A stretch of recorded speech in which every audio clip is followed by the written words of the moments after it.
கனமழை மற்றும் தடுப்பணைகளில் இருந்து தண்ணீர் திறக்கப்பட்டதால் கூவமாற்றில் வினாடிக்கு 1400 கன அடிக்கு மேல் தண்ணீர் ஆர்ப்பரித்து செல்கிறது.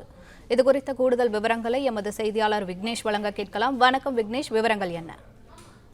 வங்கக்கடலில் உருவான குறைந்த காற்றழுத்த தாழ்வு மண்டலம் காரணமாக தமிழகத்தில் பரவலாக மழை பெய்து வருகிறது.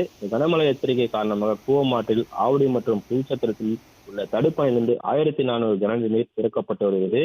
ஆந்திரா மாநிலம் மற்றும் திருவள்ளூர் மாவட்டத்தில் மழை பெய்து வருவதால் முன்னெச்சரிக்கை நடவடிக்கையாக தடுப்பணையில் தண்ணீர் திறக்கப்பட்டது.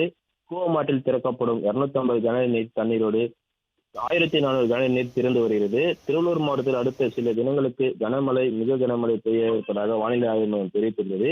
இன்று மஞ்சள் அலர்ட், நாளை அதன் மறுநாள் ஆரஞ்சு அலர்ட் விடுவிக்கப்பட்ட நிலையில் முன்னெச்சரிக்கை நடவடிக்கை தண்ணீரானது திறக்கப்பட்டிருக்கிறது. திருவள்ளூர் மாவட்டத்தில் பெய்யும் மழைநீர் கூவமாற்று வழியாக கடலில் கலக்கும். கூவமாற்றில் ஆவடியில் உள்ள தடுப்பணையில் தண்ணீர் திறக்கப்பட்டதால் ஆவடி, காடுவெட்டி, திருவேற்காடு, வானகரம், மதுரவாயல் கூவமாற்றில் தண்ணீர் ஆர்ப்பரித்து செல்கிறது.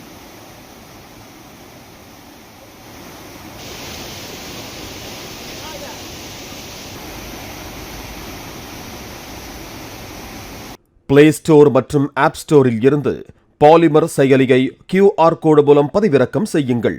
செய்திகளை உடனுக்குடன் பெறுங்கள்.